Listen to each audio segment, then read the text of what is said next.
Ever wondered how jiu-jitsu became so popular in Brazil? It all started in Japan in the 17th century. The martial art of jiu-jitsu, or the gentle art, as it's often translated, was born out of the samurai class's need for unarmed combat techniques. These warriors were trained in a variety of martial disciplines, but jiu-jitsu was unique. It emphasized using an opponent's strength and momentum against them, rather than meeting force with force. This focus on ground fighting techniques, chokes, and joint control allowed a smaller, weaker fighter to overcome a larger, stronger opponent using technique and leverage. It was an art that prioritized skill over brute strength. This martial art, designed to allow a smaller fighter to defeat a larger one, would eventually make its way to Brazil, forever changing the country's sporting landscape. But before it could do that, it first had to be introduced to a young man named Carlos Gracie. And that's a story for our next scene. At the dawn of the 20th century, a Japanese jiu-jitsu master named Mitsuyo Maeda arrived in Brazil. This heralded a new chapter in the history of this martial art. Maeda, an accomplished and well-traveled fighter, was on a global mission to promote jiu-jitsu. After journeying across continents, he finally set foot in Brazil in 1914, making his home in Belém do Pará. In this vibrant city, Maeda crossed paths with a young Brazilian named Carlos Gracie. Eager to learn, Carlos became one of Maeda's students, immersing himself in the art of jiu-jitsu. Under Maeda's tutelage, Carlos learned the fundamentals of the martial art, from its ground fighting techniques to its advanced chokes and joint control. This encounter was more than just a chance meeting. It was the seed that would grow into a vast tree, its branches stretching across Brazil and beyond. Thus began the Gracie family's lifelong dedication to this martial art. Under Maeda's guidance, Carlos Gracie and his brothers began to perfect jiu-jitsu and adapt it to their own style.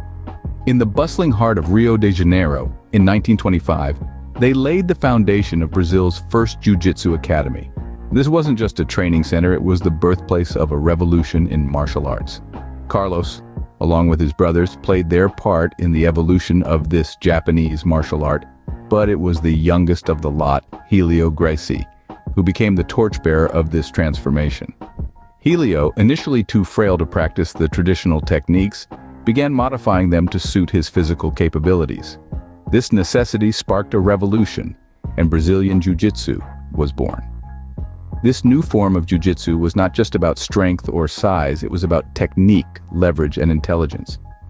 It was designed to empower the weak against the strong, the small against the big, using ground combat, leverage, and choking. The techniques focused on taking the fight to the ground, controlling the opponent, and applying a submission hold. The Gracies honed these techniques over the years, each generation adding their own touches, making Brazilian Jiu-Jitsu a dynamic and constantly evolving martial art. It was a whole new approach to self-defense, one that turned the martial arts world on its head. The Gracie family's modifications to traditional Jiu-Jitsu techniques gave birth to Brazilian Jiu-Jitsu, emphasizing ground combat, leverage, and choking. This was not just an adaptation, but a revolution, marking a significant chapter in the history of martial arts. The first Ultimate Fighting Championship in 1993 was a pivotal moment in the international recognition of BJJ. This was when Royce Gracie, the son of Hélio Gracie, stepped into the octagon.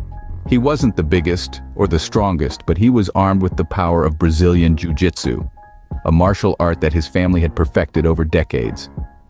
Royce Gracie's triumph over fighters from other martial arts styles in the inaugural UFC was a resounding testament to the effectiveness of BJJ. It was a defining moment that ignited the global spread of this unique martial art. The world watched in awe as the seemingly underdog Gracie used leverage and technique, rather than brute strength to overcome his opponents.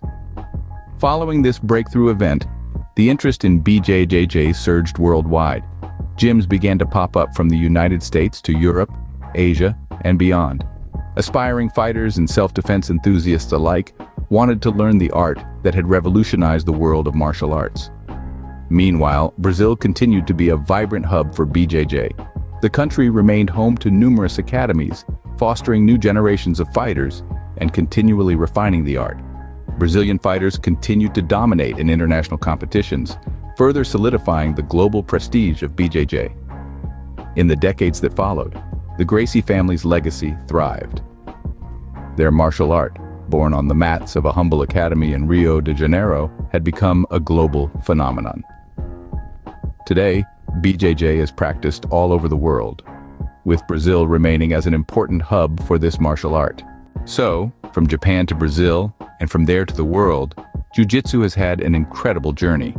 Its transformation from a traditional Japanese martial art to the innovative Brazilian Jiu-jitsu we see today is largely due to the Gracie family. They not only mastered the art but also adapted it to their own style, leading to its worldwide popularity. From the first Ultimate Fighting Championship to the numerous global academies, the influence of Jiu-jitsu is undeniable. The history of Jiu-jitsu in Brazil is a testament to cultural adaptation and the influence of a determined family in spreading a martial art throughout the world.